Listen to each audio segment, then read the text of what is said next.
Greetings, BookTube. Happy Friday. Welcome to the History Shelf. My name is Peg, and sure glad it's the weekend. Welcome to a windy Colorado, a windy History Shelf. I have the window just cracked, and the wind is just whistling in. We get a lot of strong winds out here in Colorado. This is going to be a fun video. I haven't done one of these in a while, a long time, well over a year, I think. But this is BookTube made me do it. This is where I am book hauling books that I bought because other BookTubers made me want to get the book. And I indulged far more than I should have. I don't want to say, listen, should yourself. An old colleague friend of mine once said that, don't should yourself. But either way, I'm really excited about these books, and I'm going to link the BookTubers who turned me on to these titles in the description box below. Why don't you, if you've never heard of them, then I've just introduced you to a few new ones, and go visit their channels, see what they're about, subscribe. And, just keep expanding your repertoire of BookTubers. So, geez, where should I begin? I feel like being chatty today. It's a Friday. I've got a lot going on. I have a video interview launching May 7th. I'm really excited about an author interview. So, please stay tuned for that. Hit the notification button. But it's I interviewed Jeff Shara on his latest historical fiction novel, The Shadow of War. So I'm really pleased. We had a really nice discussion. It's about a half an hour interview, and what a great guy. I can't say enough. And I'm trying to nail down some final things with what I want to do in June for D-Day. I might even have a little special surprise to kind of sport for that month, but that reminds me I need to move on that right now. But yeah, what else? I'm working I work half days on Fridays, so that's great. I've got my afternoon off. I just came back from the post office and mailed a bunch of books for review to other reviewers as part of my role as editor at the Historical Novels Review, and it's really exciting. I've mentioned that before, so that keeps me busy. So I sent off a stack for other people to review. I took a step back on one or two reviewing assignments because Peg needed to breathe, and I started to really internalize the message I've been getting from Martine and from all of you, just to don't burn yourself out, Peg. And I really was. I was just thinking I could do everything, and then I hit the wall. And I don't want to be burned out on reading or anything like that. I don't want it to be a chore or work.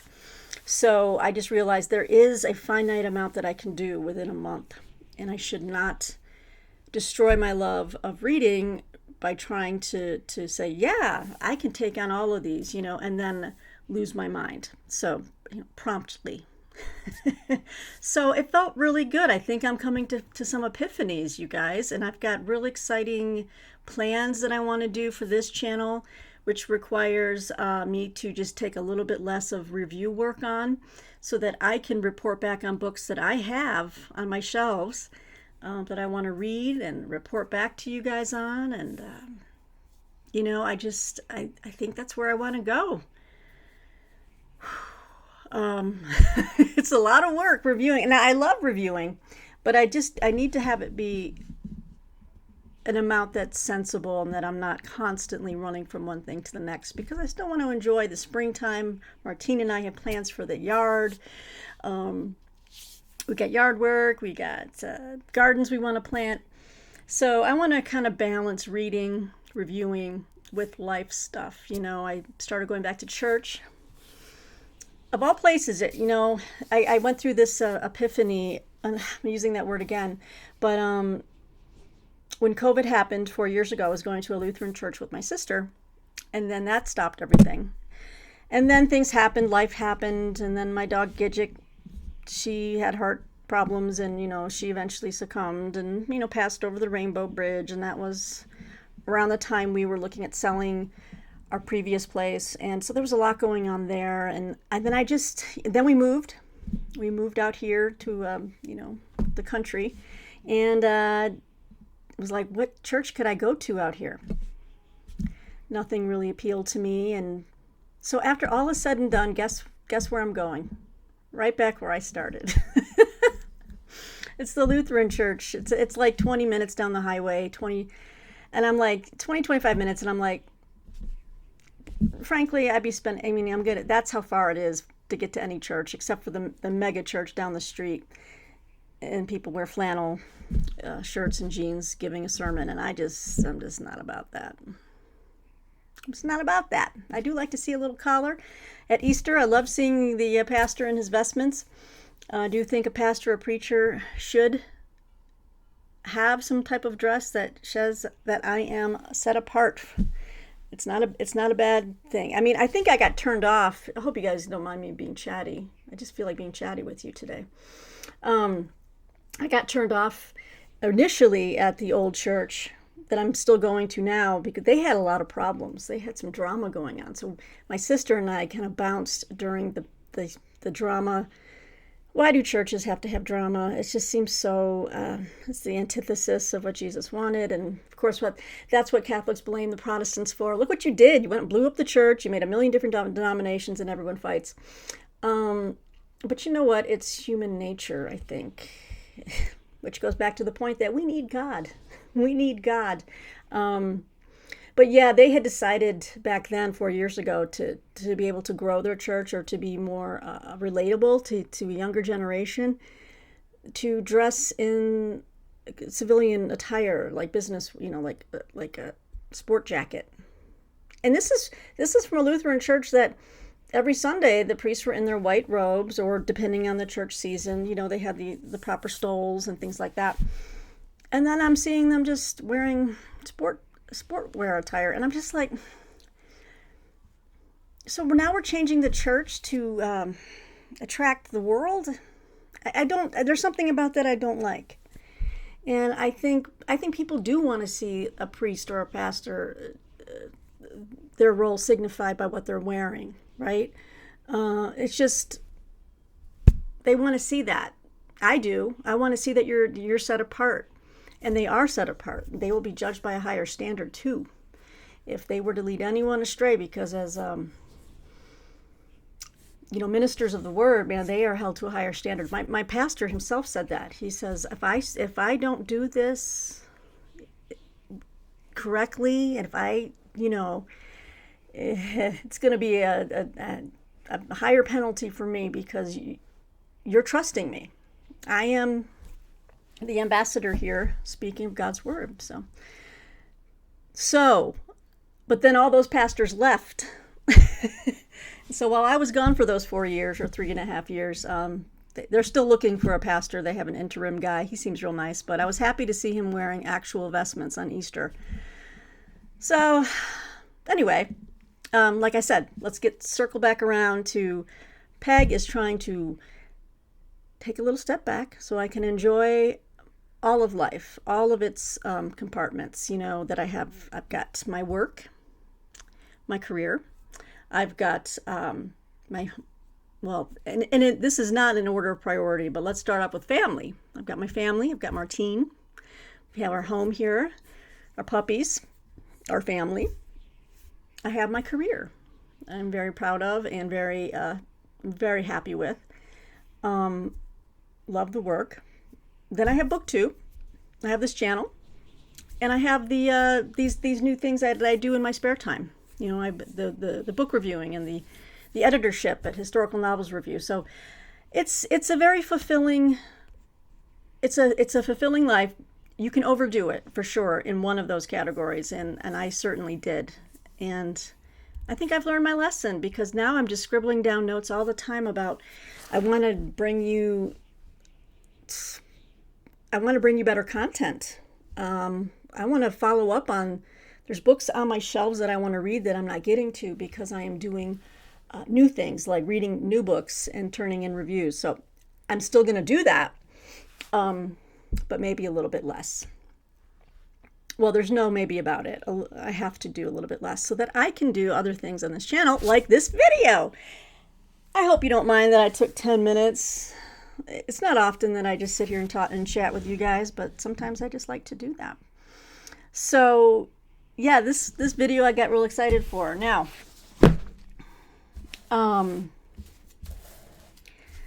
where do I begin? I can narrow this down to 3 booktubers. Now, this is not the extent of all the different books I've gotten over time from other booktubers, but these were just the most recent, and I'm like, I'm gonna tell BookTube about these channels and these books.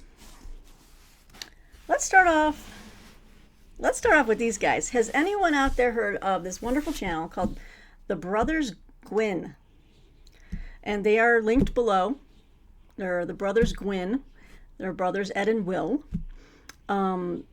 They read, now I should say I am not a fantasy reader, and there's a part of me that is so, my eyes glaze over a little bit at the amount of fantasy channels or fantasy focus we have on BookTube, and that's fine. People love it, and that's great. There's so much of it, and I'm just not into it.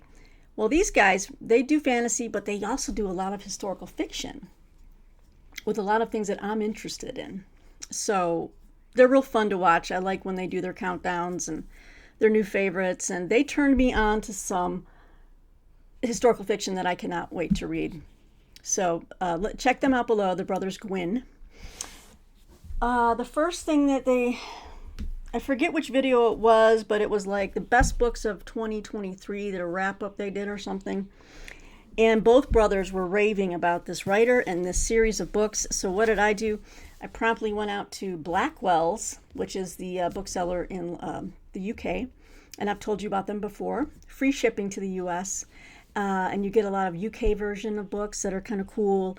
Now these are, I didn't realize they would be mass market paperbacks, but I think these are the only size that you can get. I don't like mass market paperbacks, but for this series I will read it because I think it's the only way you can find it. So I picked up, there's 4 of them now in this series, but this is the first one. This is Boudica by Amanda Scott. Dreaming the Hound is the first entry. Okay. I'll read to you the back of this. I won't read all the others because I don't want to, they'll give away spoilers for me as well. This is the 3rd book. Oh, Peggy, I thought the blue one was the first one. No, it's this one. Let me take that back.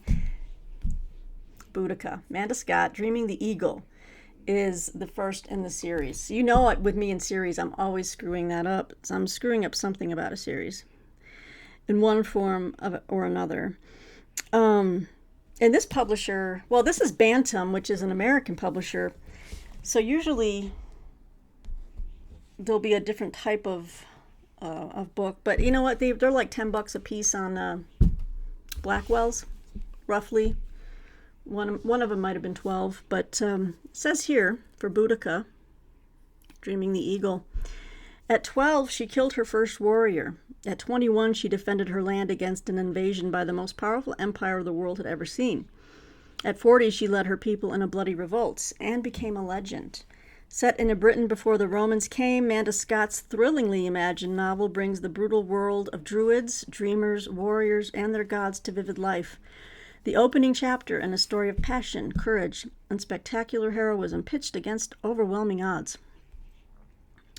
Yeah, it's just people have been raving about this for a while, and but the Brothers Gwyn were just like, these books, I don't know, they really sold me on their review of these books. See, the thing about mass market paperbacks is that you got to really crank this thing open. So you know this thing is going to get like the spine breaking. Like, look how close the text is to the... Oh, I hate it. Well, this is going to be difficult. Look at this. Oh, I didn't even notice this. Bless it. This is going to be difficult to read. Do you see what I'm seeing? I mean, I am opening this up all the way, and look at how the text is just... Wow. Oh, I'm going to have to, this book is going to get bent. But oh well, this is the only way I could pick them up. So we have Boudica, Dreaming the Eagle. And then the next in the series, yeah, I went and bought all four. You're probably like, Peg, why didn't you just get the first one and see if you even like it? Because that's not how I operate. There's no sense. It's just all or nothing, baby. The next one is Boudica, Dreaming the Bull. I just love these covers too. They're really cool. I just maybe this one will be easier to open and read. Not so much. The second book in the epic story of Britain's great warrior queen. And then you get to Dreaming the Hound. That's the third. And then the last one in the series is the final story of the world's most famous warrior queen, is Dreaming the Serpent Spear. So, yeah. I think next time I'm going to be paying more attention to the measurements listed on the book details, because sometimes the picture is just so misleading. So now I know. Now, so here are the three. I'm not sure when I'm going to start them, but I want to start soon. So if anyone has read Boudica out there or might be interested in checking it out, maybe we can schedule a read-along date. That could be cool. So thank you, Brothers Gwyn. But they turned me on to two more books, or at least another author. And this is the bigger book size that I wanted for Boudica, but they don't have. I've been meaning to check out Giles Kristian. Okay. Now these are Penguin versions. So the Brothers Gwyn were raving. I think Will was really raving about he loves this series, and I think the third one is coming out soon. And if you love Arthurian tales, okay, Camelot and all that, you're gonna love it, is what he says. He says these books are amazing. So I think is this the first one? Let me get it right.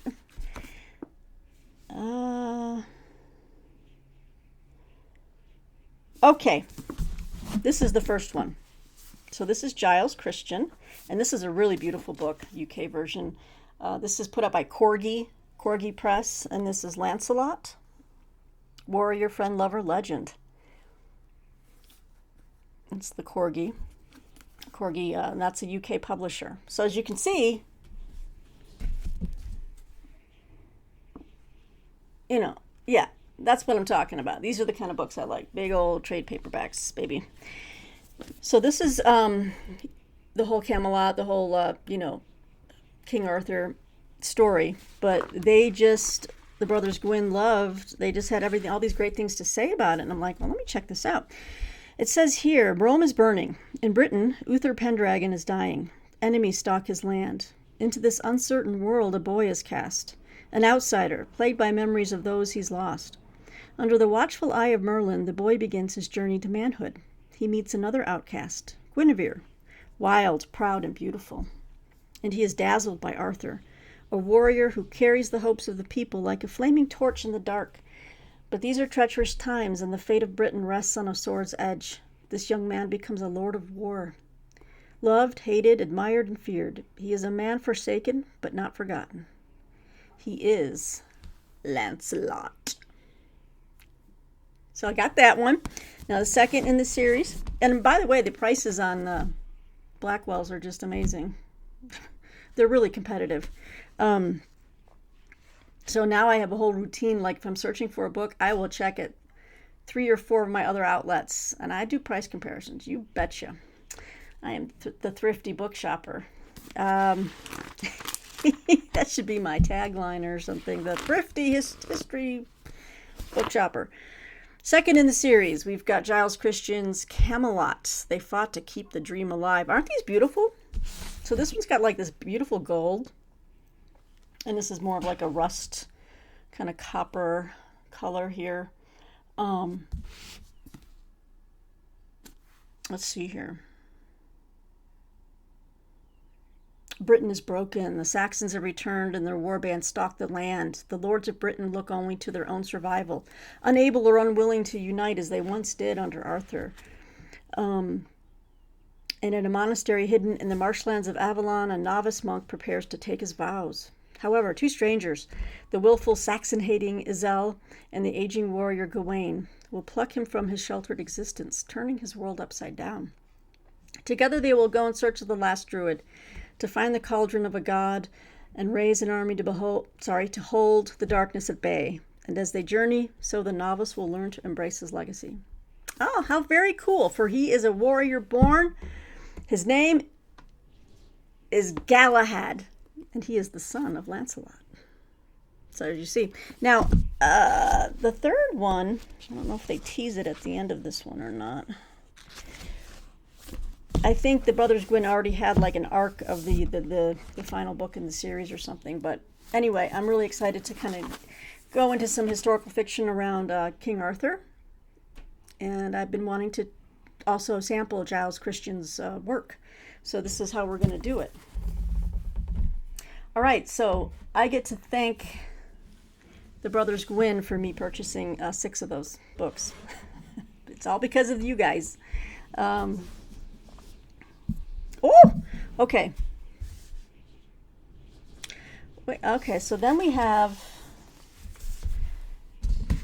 this book I saw on a gentleman's channel. I recently subscribed maybe a few weeks ago, and he is listed below. It is Cams Campbell Reads. Cams Campbell Reads. He's big into Russian literature. I think he reads it in the original Russian. He does a lot of like reading of Crime and Punishment, Dostoevsky, but a lot of different things. And he showed this book, and it intrigued me, but also because I have this author's other book, The Things We Lost in the Fire, but this one sounds like a really great horror novel. And I could really go for a horror novel, couldn't you? Like, screw it. The world's scary enough, right? So, thanks to Cams Campbell Reads, I picked up a used copy of Our Share of Night by Mariana Enriquez. Look at this cover. Woo, what's going on? And it's a big one. So I like big chunky kind of books. I'll tell you what it's about. Yeah, so I bought this used, but I wanted it in hardcover. So actually I paid, it's like new condition, and it is. It's unread. But I paid about $16 for it. That's just me. That's what I did for this one. It says here, a young father and son set out on a road trip, devastated by the death of the wife and mother they both loved. United in grief, the pair travel to her ancestral home, where they must confront the terrifying legacy she has bequeathed. The woman they mourned came from a clan like no other, a centuries-old secret society called the Order, that commits unspeakable acts in search of eternal life. For Gaspar, the son, this maniacal cult is his destiny, and now he is in danger. As the Order tries to possess him, father and son take flight, yet nothing will stop the Order, for nothing is beyond them. But how far will Gaspar's father go to protect his child? And can anyone escape their fate?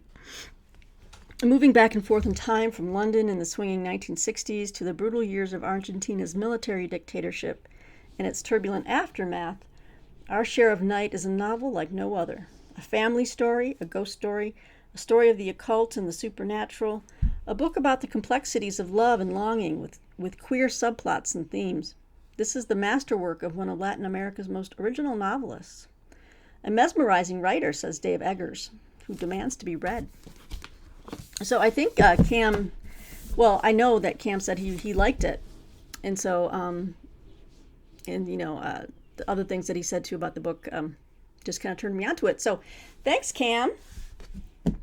I can't wait to get going on this. So, woohoo. All right, what else we got going on here? Then we have Okay, we're going to switch up. Johnny Keene. Many of you know Johnny Keene. Johnny Keene has made me buy many books over the years. Many. Did I think I did pay. Yes. So, usually on theology, but also novels. I love that he loves big novels and he likes novels that were in translation, as do I. So let's just start off with that. I felt like getting a big novel, a big book, and he showed this book one day, and I was like, that sounds interesting. So I picked up a used copy of this big honking book here, Peter Nadas's Parallel Stories. Woo! It's a big one. It's from Farrar, Straus, and Giroux.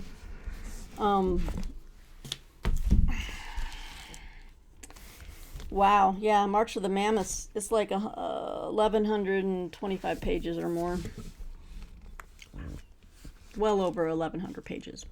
In 1989, the year the wall came down, a university student in Berlin on his morning run finds a corpse on a park bench and alerts the authorities. The scene opens a novel of extraordinary scope and depth, a masterwork that traces the fate of myriad Europeans, Hungarians, Jews, Germans, Gypsies, across the treacherous years of the mid-20th century. I'm not going to get into all of it. It says, but this is Peter Nadas's masterpiece, 18 years in the writing, a sensation in Hungary even before it was published, and almost 4 years in the translating. Parallel Stories is the first foreign translation of this daring, demanding, and momentous novel, and it confirms for an even larger audience what Hungary already knows, that it is the author's greatest work. So, yeah, got a big doorstopper of a novel, which I love. So, thanks, Johnny. And then, I have been eyeballing this for a while, and I'm just now showing you that I did pick it up. But Johnny was the one that made me say, oh my God, I have to get this. Because I have been trying to read a bit more about the Reformation, but in just as far as the kind of debates around it, and was it a good thing, was it a bad thing, that kind of stuff. But this is from Zondervan Academic. It's a very very nice copy of The Reformation as Renewal, Retrieving the One Holy Catholic and Apostolic Church by Matthew Barrett. Again, another big book, right? This will go on with my theology and Bible study books. This is another big one. It's about 980 pages. This is it says here, a holistic, eye-opening history of one of the most significant turning points in Christianity. The Reformation as Renewal demonstrates that the Reformation was, at its core, a renewal of evangelical Catholicity. By listening to the Reformers' own voices, Matthew Barrett helps readers explore the Reformation's roots in patristic and medieval thought and its response to late medieval innovations, all while avoiding common caricatures that charged the Reformation with schism or assumed the Reformation was the gateway to secularism. Right? I've heard that argument a lot. This balanced, insightful, and accessible treatment of the Reformation will help readers see this watershed moment in the history of Christianity with fresh eyes and appreciate the unity Protestants have with the one holy Catholic and Apostolic Church across history. So yeah, that's something I want to dig into. Kind of master that whole topic as much as one can. I mean, it's endless what you could write about, what kind of stances you can take on it. I don't think like never the twain shall meet or whatever. I think that might be the case with arguments about was the Reformation good or bad for Christianity. I think it was for the former, for the good. But anyway, so the Reformation as Renewal, Retrieving the One Holy Catholic and Apostolic Church. Thank you, Johnny, for these 2 book ideas. Okay, and then the final 2 books, these are the 2 most recent books I picked up. In fact, they just arrived yesterday. And these I learned about from a video, just this, I think, in the past several days, from a new channel that I found a couple of weeks ago. I think many of you have. This is Ruben at To Readers It May Concern. I've enjoyed his videos. He's got about 12 videos up, but yeah, I really enjoyed it. And this was in his most recent one, 30 Biographies is what it's called, the brilliantly bulky ones with Psalms of the Slim. So what's really interesting about these two books is that they were written by his father. And it's on a topic that I've been interested in over time in different ways, whether through watching documentaries or books, memoirs, and this is what they are, they're memoirs. And so, I'm not giving anything away. He says in the video that he says the names of the book, and so these were written by his father. So I realized there was two of them, and ordered them on Amazon brand new because the paperbacks are really, really cheap, like $10. So I picked up the first one by Ruben's father, Always Running by Luis J. Rodriguez. The subtitle is La Vida Loca. Can you hear the wind whipping? Maybe the microphone does not pick that up. I might have to pause to shut the window. La Vida Loca, Gang Days in LA, with a new introduction by the author. Let's see here. Yes. So it came out in 1993, but I think the new introduction came in 2011. So first of all, thanks for sharing your story, Ruben, on that video. It was it's very moving, and it was very personal. And I appreciate you talking about your family's history, and I love what do I love about these type of books and these stories is that not to put I'm not trying to label this as, well, listen, when it comes to movies and books, I love a good redemption story. And in the end, that's what these two books are about, I think, is redemption on many different levels. And as well as just, struggle and overcoming. So I love reading stuff like that. So this is Always Running. I'll read to you the back. By age 12, Luis Rodriguez was a veteran of East LA gang warfare. Lured by a seemingly invincible gang culture, he witnessed countless shootings, beatings, and arrests, then watched with increasing fear as drugs, murder, suicide, and senseless acts of street crime claimed friends and family members. Before long, Rodriguez saw a way out of the barrio through education and the power of words, and successfully broke free from years of violence and desperation. Achieving success as an award-winning Chicano poet, he was sure the streets would haunt him no more. Until his son joined a gang. Rodriguez fought for his child by telling his own story in Always Running, a vivid memoir that explores the motivations of gang life and cautions against the death and destruction that inevitably claim its participants. At times heartbreakingly sad and brutal, Always Running is ultimately an uplifting true story, filled with hope, insight, and a hard-earned lesson for the next generation. That's love. That's just going to be a really good read. And then the second book, which was a finalist for the National Book Critics Circle Award for Autobiography. And this one came out around 2011 or 12. And this one's called It Calls You Back. An Odyssey Through Love, Addiction, Revolutions, and Healing by Luis J. Rodriguez. So I wanted to get both because I wanted to kind of just see where one story kind of leaves off and picks up closer to present time. So it says here,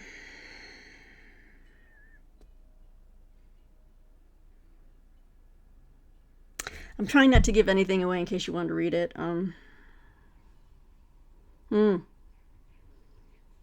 I'll read a little bit of this. It says, In a harrowing journey from drugged-out gang member to one of the most revered figures in Chicano literature and American letters, Luis J. Rodriguez continues the remarkable story of his best-selling memoir, Always Running. Okay, so hundreds of thousands of readers came to know Luis J. Rodriguez through his fearless classic, Always Running, which chronicled his early life as a young Chicano gang member surviving the dangerous streets of East Los Angeles. The long-awaited follow-up and a finalist for a National Book Critics Circle Award, It Calls You Back, is the equally harrowing story of Rodriguez's attempt to start over at age 18 after his final stint in jail in nearly a decade of gang life. He describes with heartbreaking honesty his challenges as a father and his difficulty leaving his rages and addictions completely behind. Even as he breaks with La Vida Loca and begins to discover success as a writer and an activist, Rodriguez finds that his past has a way of calling him back. And I'm going to leave it there. So I'm looking forward to diving into both of these books. And thanks again to Ruben for sharing that with us on BookTube, And now your father's message is getting a wider reach because I'm definitely wanting to, read these memoirs, and I can't wait. So thanks, Ruben. And check out their links below. Make sure that you like and subscribe to the channels that I've linked below. But yeah, thanks for joining me for a chatty Friday, a windy Friday, and to see what BookTubers made me buy more books. Shame on you. No, thank you, I should say. All right, guys. Well, I hope you have a wonderful Friday and a wonderful weekend, and I will talk to you soon. Take care. Bye-bye.